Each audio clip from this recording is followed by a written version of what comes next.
এয়া আকাশবাণী গুৱাহাটীৰ মহাবাহু এতিয়া আগবঢ়াইছো Viksit Bharat guarantee for Rozgar and Ajeevika mission Gramin সম্পৰ্কে গুৱাহাটীৰ সন্দিকৈ ছোৱালী মহাবিদ্যালয়ৰ অৰ্থনীতি বিভাগৰ সহকাৰী অধ্যাপক ডক্টৰ উন্মিলন কলিতাৰ সৈতে হোৱা এটি সাক্ষাৎ গ্ৰহণ কৰিছে জ্যেষ্ঠ সাংবাদিক অৰূপ হাণ্ডিল্যই। প্ৰযোজনা প্ৰবাল কুমাৰ শৰ্মাৰ। নমস্কাৰ। ৰাষ্ট্ৰপতি দ্ৰৌপদী মুৰ্মুৱে দেওবাৰে চহী কৰাৰ লগে লগে দেশত MGNREGA নামৰ যিখন আঁচনি ৰূপায়িত হৈ আছিল তাৰ সলনি এতিয়া VBG ৰামজী নামৰ আঁচনিখন ৰূপায়ণৰ বাট প্ৰশস্ত হ'ল। সেইখনৰ সম্পূৰ্ণ নামটো হৈছে Viksit Bharat guarantee for Rozgar and Ajeevika mission Gramin. এই বিষয়টো আলোচনা কৰিবলৈ আজি আকাশবাণী গুৱাহাটীৰ ষ্টুডিঅ'ত আমি সমবেত হৈছোঁ। মোৰ লগত আছে গুৱাহাটীৰ সন্দিকৈ মহাবিদ্যালয়ৰ অৰ্থনীতি বিভাগৰ সহকাৰী অধ্যাপক ডক্টৰ উন্মিলন কলিতা। আপোনাক আমাৰ অনুষ্ঠানলৈ স্বাগতম জনাইছোঁ। ধন্যবাদ।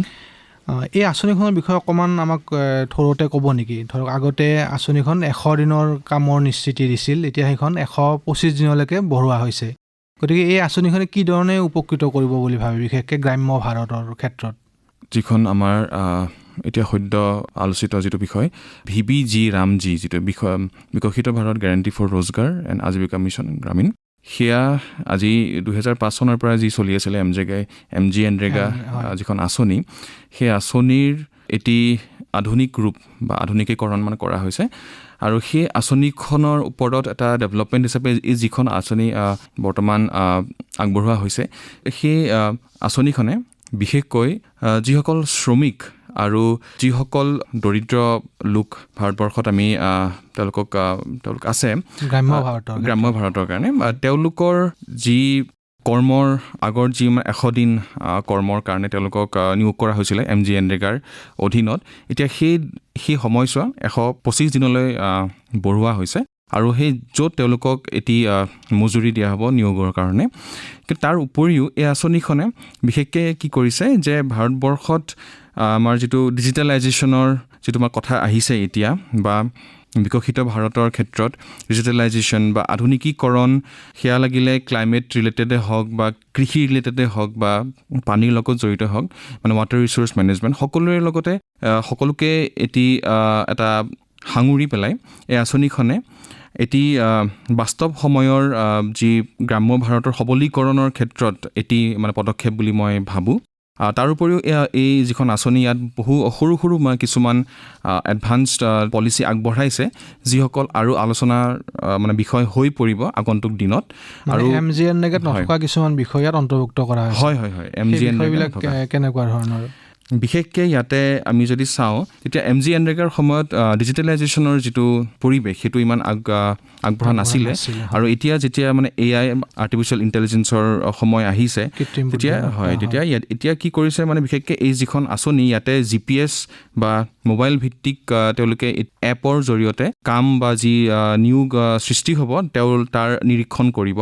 তাৰ উপৰিও আৰু কিছুমান আধুনিক অডিট বা বিভিন্ন ধৰণৰ কিছুমান ডিজিটেল পদক্ষেপ তেওঁলোকে হাতত ল'ব বিচাৰিছে, যাৰ দ্বাৰা কি হ'ব যে আধুনিকীকৰণটোতো নিশ্চয় নিশ্চিত হ'বই, তাৰ ওপৰতে জবাবদিহিতা অথবা নাগৰিকৰ লগত যিটো সংযোগৰ ইয়াৰ বৃদ্ধি হ'ব।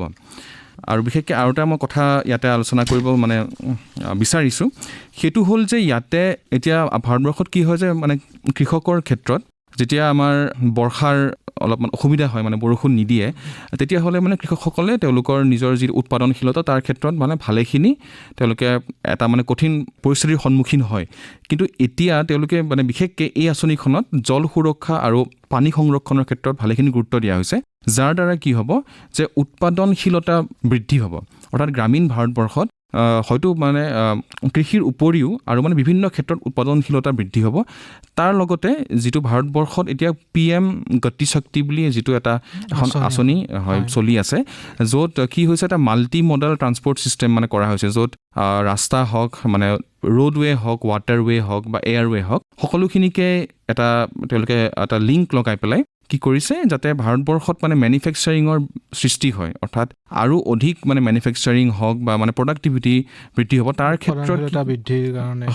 ক্ষেত্ৰত এই যিখন আঁচনি VBG ৰামজী, সেইখন তাৰ লগত লিংক কৰোৱা হৈছে, যাৰ জৰিয়তে যেতিয়া মানে কোনো ধৰণৰ কাম কাজ হাতত লোৱা হ'ব চৰকাৰে মানে মেনুফেকচাৰিঙৰ ক্ষেত্ৰতে হওক বা বিভিন্ন ধৰণৰ ৰাস্তা ঘাট বনোৱাৰ ক্ষেত্ৰতে হওক, তেতিয়া এই সকলো লোক যিসকল এতিয়া তেওঁলোকে নিয়োগ পোৱা নাই, তেওঁলোকৰ এটা কৰ্মসংস্থাপন হ'ব। সেইটোৱে মূল কথা। মানে আগত ধৰক 100 দিনৰ কামৰ নিশ্চিতি আছিল, এতিয়া 125 দিনলৈ বঢ়োৱা হৈছে, নিশ্চিতি দিয়া হৈছে। গোটেই কাম যেতিয়া বাঢ়িব, গ্ৰামীণ ভাৰতৰ মানুহখিনিৰ হাতলৈ ধন আহিব, আৰু সেইটোৱে গ্ৰাম্য ভাৰতৰ যিটো তেওঁলোকে ইনক্লুচিভ গ্ৰোথ বুলি কৈছে, সকলোকে সামৰি যিটো সৰ্বাংগীন বিকাশৰ কথা কৈছে, সেই বিকাশৰ দিশত নিশ্চয় এই আঁচনিখনে সহায় কৰিব। আৰু ইয়াত যিটো আমাৰ এতিয়া ধৰক আপুনি যিটো ক'লে বৰষুণ নাহে সময়মতে, জলবায়ু পৰিৱৰ্তনৰ যিটো সমস্যা হৈছে, তাৰ ফলত কেতিয়াবা বেছিকৈ বৰষুণ আহে, কেতিয়াবা বৰষুণ নাহে, সেইটোৰ ক্ষেত্ৰতো কিছু কাম কৰাৰ কথা কৈছে। সেই বিষয়ে অকণমান আমাক ক'ব নেকি? ধৰক কি ধৰণে তেওঁলোকে কিবা কাম কৰিব খুজিছে নেকি এই আঁচনিখনত? ক্লাইমেট ৰেজিলিয়েন্স, আন্তঃগাঁথনি, পানী সংৰক্ষণ, সেই ক্ষেত্ৰত কিবা ধৰণৰ কাম কৰিব খুজিছে নেকি? হয়, এতিয়া ভাৰতবৰ্ষত কি হৈছে, যেতিয়া যোৱা আমি কেইবছৰমান দেখিছোঁ, ভাৰতবৰ্ষৰ যিখন চেণ্ট্ৰেল বাজেট, তাতে জল সুৰক্ষা বা মানে পানী সংৰক্ষণৰ ক্ষেত্ৰত ভালেখিনি কিছুমান মানে পলিচি আগবঢ়োৱা হৈছে। যেনেকৈ হয়তো কিছুমান কনজাৰভেশ্যন মানে ৱাটাৰ কনজাৰভেশ্যনৰ কাৰণে কিছুমান পুখুৰী খন্দা হৈছে বা মানে ৰিজাৰ্ভাৰ সৃষ্টি কৰা হৈছে।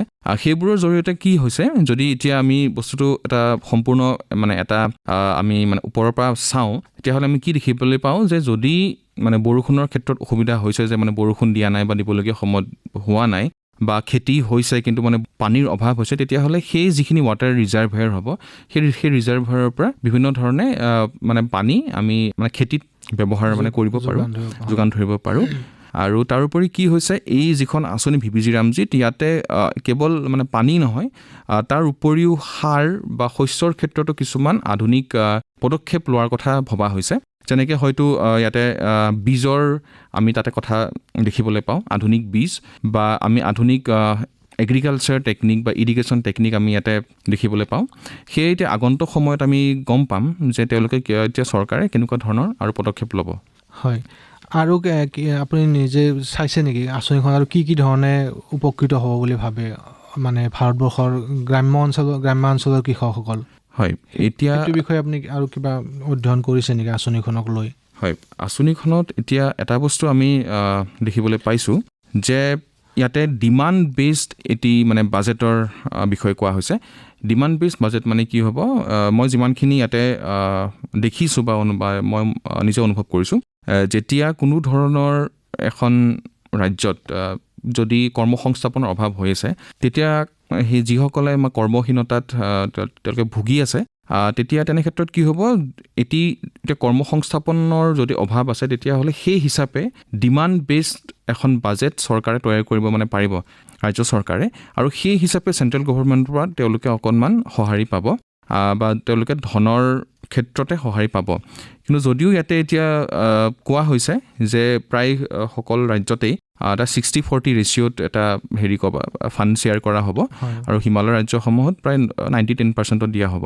তথাপিও এতিয়া ডিমাণ্ড বেছড যদি বাজেটৰ মানে ব্যৱস্থা যিহেতু হৈছে, তেনে ক্ষেত্ৰত ৰাজ্যসকলে অকণমান হয়তো আৰু আগতকৈ হয়তো আৰু অকণমান তেওঁলোকে বা কৰ্মসংস্থাপনৰ ক্ষেত্ৰত নিজৰ বাজেটটো তেওঁলোকে মানে দেখুৱাব পাৰিব, আৰু সেই হিচাপে হয়তো আগন্তুক দিনত আৰু কিছুমান আমি ট্ৰান্সফৰ্মেশ্যন মানে দেখিবলৈ পাম, আৰু যি চৰকাৰৰ যিটো ফাণ্ডিং মানে পলিচি হ'ব, নতুন আঁচনিখনে গ্ৰাম্য ভাৰতত ৰূপান্তৰ এটা আনিব বুলি আমি আশা কৰিব পাৰোঁ। বিশেষকৈ ধৰক ৰাস্তা ঘাটৰ কথা কৈছে, যোগাযোগ যাতায়াত ব্যৱস্থা উন্নীতকৰণৰ কথা কৈছে, তাৰপিছত জলবায়ু পৰিৱৰ্তন ৰোধৰ কাৰণে যি ধৰণৰ কাম কৰিব লাগে বুলি ভাবিছে, কৃষকসকলৰ কাৰণে হওক বা গ্ৰাম্যাঞ্চলৰ মানুহখিনিৰ কাৰণে, সেইখিনি কথাও কৈছে।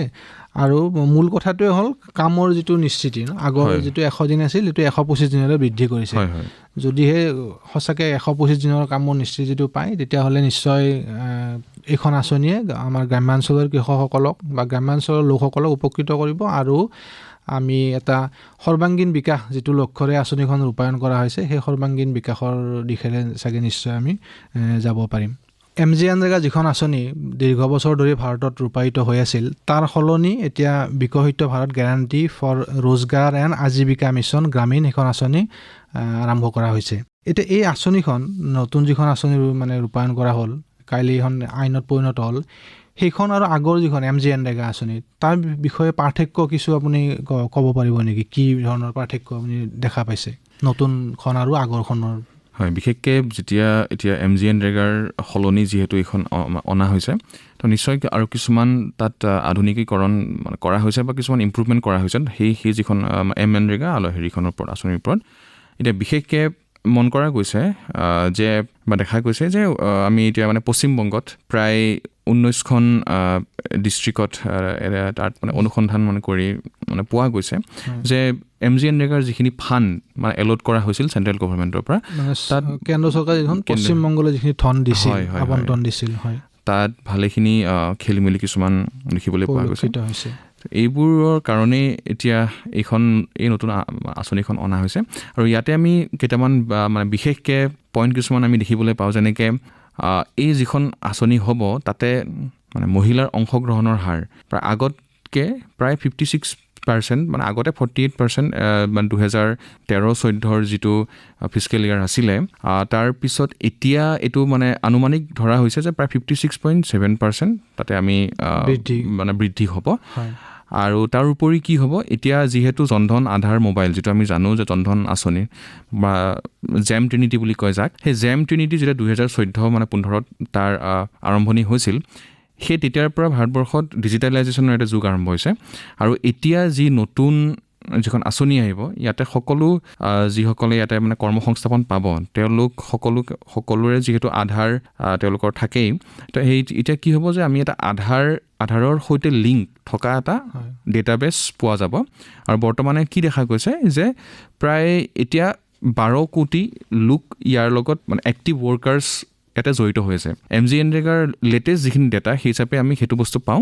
তাৰোপৰি কি হৈছে, এতিয়া আগতে জিঅ' টেগিঙৰ মানে কোনো ধৰণৰ সুবিধা নাছিলে, কিন্তু এতিয়া জিঅ' টেগ বা তেনেকুৱা ধৰণৰ আধুনিক আৰু কিছুমান নতুন টেকনিক অহাৰ কাৰণে এই সকলোখিনি যি কাম কাজ হৈ থাকিব এই আঁচনিখনৰ, তাৰ নিৰীক্ষণ আৰু তাৰ যিটো আমি আপডেট, সেইটো আমি সময়মতে পাই থাকিম আৰু তাত কোনো ধৰণৰ খেলিমেলি আমি আশা কৰোঁ যে আমি দেখিবলৈ নাপাওঁ। তাৰোপৰি যেতিয়াৰ পৰা ভীম বা আমাৰ UPI ভাৰতবৰ্ষত ইণ্ট্ৰডিউচ কৰা হৈছে, UPIৰ কাৰণে কি হৈছে, এতিয়া আমাৰ চৰকাৰে যিখিনি বেনিফিট ট্ৰান্সফাৰ কৰিব, আমি যিখিনি তাক ডাইৰেক্ট বেনিফিট ট্ৰান্সফাৰ বুলি কওঁ, DBT, এই যিসকল মানে কৃষক বা যিসকল ৱৰ্কাৰ ইয়াৰ লগত জড়িত হৈ থাকিব, তেওঁলোকৰ বেংক একাউণ্টত ডাইৰেক্টলি পে'মেণ্ট হিচাপে তেওঁলোকৰ যিখিনি পাবলগীয়া ধন সেইখিনি পাব। ইয়াত কোনো ধৰণৰ ইণ্টাৰমিডিয়েৰী বা মধ্যস্থতাকাৰী আমি তাৰ কোনো ধৰণৰ অসুবিধা নাপাম। তাৰোপৰি কি হৈছে, এতিয়া প্ৰায় 100% পে'মেণ্ট হ'ব এইখন যিখন আঁচনি আহিব। হয়, কিন্তু আগতে MGNৰেগাত আমি সেইটো বস্তু পোৱা নাছিলোঁ, তাত ধন আমি কেছ হিচাপে দিয়া হৈছিলে। হয়, তাৰমানে আমি আশা কৰিম যে নতুন আঁচনিখনে গোটেই আমাৰ সমগ্ৰ ভাৰতৰ গ্ৰাম্য অৰ্থনীতি, বিশেষকৈ গ্ৰামাঞ্চলৰ অৰ্থনীতি সবল কৰিব আৰু এটা সৰ্বাংগীন বিকাশৰ যি লক্ষ্য লৈ আঁচনিখন ৰূপায়ণ কৰা হৈছে, সেই দিশত নিশ্চয় অগ্ৰসৰ হ'ব আৰু ভাৰতবৰ্ষৰ নতুন দিশেৰে গতি কৰিব। নমস্কাৰ। ইমান পৰে শ্ৰোতাসকলে এটি সাক্ষাৎকাৰ শুনিলে। ইয়াত Viksit Bharat guarantee for Rozgar and Ajeevika mission Gramin সম্পৰ্কে সন্দিকৈ ছোৱালী মহাবিদ্যালয়ৰ অৰ্থনীতি বিভাগৰ সহকাৰী অধ্যাপক ডক্টৰ উন্মিলন কলিতাৰ সৈতে কথা পাতিলে জ্যেষ্ঠ সাংবাদিক অৰূপ হাণ্ডিল্যই। প্ৰযোজনা প্ৰবাল কুমাৰ শৰ্মাৰ।